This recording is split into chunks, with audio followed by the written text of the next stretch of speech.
మనలో చాలామందికి court case అంటే డబ్బుల గొడవ అని అనుకుంటాం. కానీ కొన్నిసార్లు డబ్బు కోసం కాదు, కేవలం ఈ హక్కు నాది అని నిరూపించుకోవడానికి కేసులు వేస్తారు.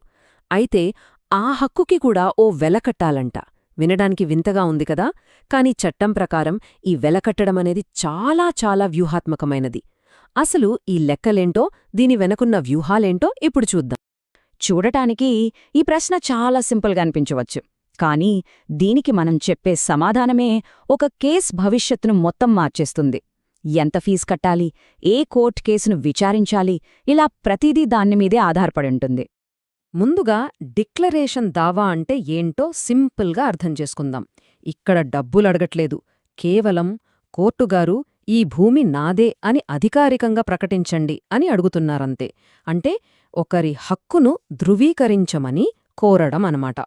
దావా వేసేటప్పుడు ఆ హక్కుకు మనం కట్టే ఆ మొదటి విలువే అన్నీ డిసైడ్ చేస్తుంది. ఎంత కోర్టు ఫీజు కట్టాలి దగ్గర్నుంచి కేసు ఏ జడ్జి ముందుకు వెళ్ళాలి అనేంతవరకు అన్నీ ఆ ఒక్క నంబర్ మీదే ఆధారపడి ఉంటాయి. ఇది మొత్తం న్యాయ ప్రక్రియకే ఒక తాళం చెవిలాంటిది. సరే, ఇక అసలు విషయానికొద్దాం. ఈ డబ్బులాట్లోకి వెళ్దాం. ఇక్కడ మనం తెలుసుకోబోయే రూల్స్ కేవలం లెక్కలు కాదండోయ్, అవి ఒక కేసులో గెలుపోటములను నిర్దేశించే వ్యూహాత్మకమైన ఎత్తుగడలు. ఇక్కడే ఒక ఇంట్రెస్టింగ్ ట్విస్ట్ ఉంది. చట్టం స్థిరాస్తికి అంటే ఇల్లు, భూమి లాంటి వాటికి, చరాస్తికి అంటే ఓ పెయింటింగ్ లాంటి వాటికి విలువ కట్టడంలో పెద్ద తేడా చూపిస్తుంది. ఎలాగంటే స్థిరాస్తికి ఒక రకమైన డిస్కౌంట్ ఇస్తుంది, కానీ చరాస్తి విషయానికి వస్తే no discounts, full market value కట్టాల్సిందే. ఎందుకలా? Simple, risk. ఒక పెయింటింగ్ను ఈజీగా దాచేయొచ్చు, అమ్మేయొచ్చు, ఎక్కడికైనా తీసుకెళ్ళిపోవచ్చు. కాని ఇంటిని, భూమిని అలా చెయ్యలేరు కదా, అందుకే ఆ తేడా అనమాట. స్థిరాస్తి విషయంలో అయితే యాజమాన్య హక్కుతో పాటు ఆ ఆస్తిని మాకు ఇప్పించండి అని స్వాధీనం కూడా కోరుకుంటే, అప్పుడు కోర్టు ఫీజు కోసం ఆస్తి మొత్తం మార్కెట్ విలువలో కేవలం 30వ వంతు అంటే 3/4 వంతుకు విలువ కడితే చాలు. ఇది చాలా ముఖ్యమైన పాయింట్. అయితే ఈ 3/4వ వంతు రాయితీ ఎందుకిస్తున్నట్టు?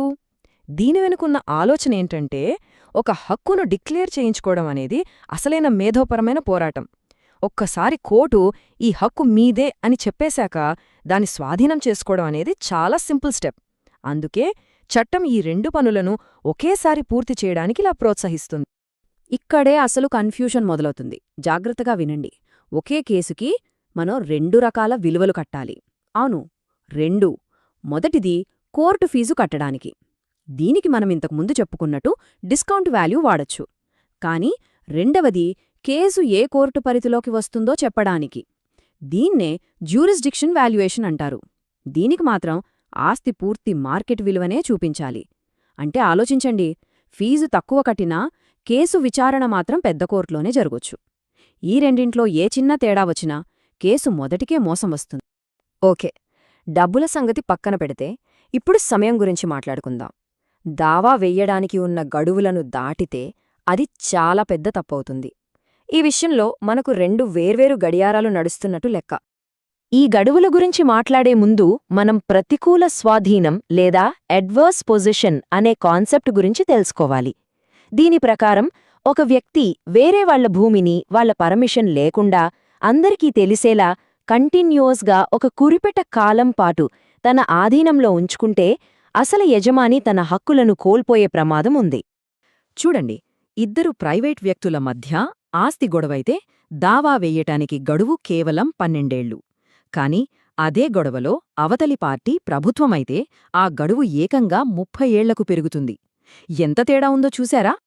ప్రభుత్వానికి ఎందుకింత ఎక్కువ టైం ఇచ్చారు? కారణం సింపుల్, పవర్ బ్యాలెన్స్. ప్రభుత్వానికి అపారమైన వనరులు, రికార్డులు అన్నీ ఉంటాయి. కాబట్టి ఒక సాధారణ పౌరుణ్ణి వాళ్లతో సమానంగా నిలబెట్టడానికి, ప్రభుత్వానికి ఎక్కువ జవాబుదారీతనం ఉండేలా చూడ్డానికి చట్టం ఈ 30 ఏళ్ల సుదీర్ఘ గడువును ఇచ్చింది. సరే, ఇప్పటి వరకు చూసింది ఒక ఎత్తు అయితే ఇప్పుడు మనం చూడబోయేది మరో ఎత్తు. వీటిని ఈ వ్యూహాత్మక ఆటలో ఎక్స్పర్ట్ లెవెల్ అని కూడా చెప్పొచ్చు. అసలైన సమస్య ఇక్కడే వస్తుంది. పాత గ్రామకంఠం భూములలాంటి కొన్ని ఆస్తులకు గవర్నమెంట్ దగ్గర్నుంచి మార్కెట్ వాల్యూ సర్టిఫికేట్ పొందటం అస్సలు సాధ్యం కాదు. మరి అలాంటి సిట్యుయేషన్లో కోర్టు ఫీజు ఎలా కడతారు? చట్టమేం చెబుతోంది? ఇక్కడే చట్టంలో ఒక పెద్ద మార్పొచ్చింది. 1987కు ముందు ఇలాంటి కేసులను ఊహాత్మక విలువ అనే పద్ధతితో డీల్ చేసేవారు. అంటే ఓ 300 రూపాయల లాంటి చిన్న సాంకేతిక విలువతో దావా వేసేందుకు పర్మిషన్ ఉండేది. కానీ 1987 తర్వాత కోర్టులు ఆ పద్ధతిని పూర్తిగా పక్కన పెట్టేసి, కాదు, ఖచ్చితంగా వాస్తవ మార్కెట్ విలువనే కనుగొనాలి, ఎలాంటి మినహాయింపులూ లేవు అని తేల్చి చెప్పాయి. ఈ మార్పు వల్ల వచ్చిన ప్రాక్టికల్ ప్రాబ్లమేంటో తెలుసా? లాయర్ ఇప్పుడు కేవలం చట్టం గురించే కాదు, రియల్ ఎస్టేట్ గురించి కూడా రీసెర్చ్ చేయాల్సి వస్తుంది. అంటే దావా వేయడానికి పక్క ప్లాట్లు ఎంతకు అమ్ముడయ్యాయో తెలుసుకుంటూ ఒక పార్ట్ టైం రియల్ ఎస్టేట్ అప్రైజర్గా కూడా పనిచేయాల్సి వస్తుంది. సో ప్రస్తుతం ఉన్న పరిష్కారం ఒక డిటెక్టివ్ పనిలాంటిది. ప్రభుత్వం సర్టిఫికేట్ ఇవ్వకపోతే వాది తన ఆస్తికి దగ్గర్లో ఉన్న అదేలాంటి భూమి మార్కెట్ విలువ ఎంతో కనుక్కోవాలి. ఆ తర్వాత ఆ విలువ ఆధారంగా తన ఆస్తి విలువను నిర్ధారించి దావా వేయాలి. సరే, ఇంతవరకు మనం చర్చించుకున్న విషయాల్లోంచి ముఖ్యమైన వ్యూహాత్మక పాయింట్స్ ఏంటో ఒకసారి చూద్దాం. కొన్ని విషయాలు ఎప్పుడూ గుర్తుంచుకోవాలి. మనం అడుగుతున్న రిలీఫ్ ఏంటి? ఆస్తి స్థిరమైనదా, చరమైనదా?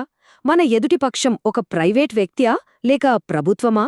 ఈ వర్గీకరణలో చిన్న తప్పు జరిగినా కేస్ మొదటికే దెబ్బతింటుంది. కాబట్టి ఈ విషయంలో ఖచ్చితత్వం చాలా చాలా ముఖ్యం. ఈ విశ్లేషణను ఒక ప్రశ్నతో ముగిద్దాం. ఒక్కసారి ఊహించుకోండి, ఒకరి చట్టపరమైన హక్కును నిరూపించుకోవాలంటే పక్కింటి వాళ్ల ఆస్తి విలువ ఎంత అని రీసెర్చ్ చేసి దాన్ని కోర్టులో ప్రూవ్ చేయాల్సి వస్తే అది ఆ ఇరుగు పొరుగు మధ్య సంబంధాలని ఎలా మారుస్తుంది? వాళ్ల మధ్య ఉండే సామాజిక బంధాలపై ఎలాంటి ప్రభావం చూపుతుంది? అంటే చూడండి, ఒక చిన్న లీగల్ రూల్ ఎలా ఒక సమాజంలో రియల్ ఎస్టేట్ పారదర్శకతను, మనుషుల మధ్య సంబంధాలను కూడా ప్రభావితం చేస్తుందో ఆలోచించాల్సిన విషయమే కదా.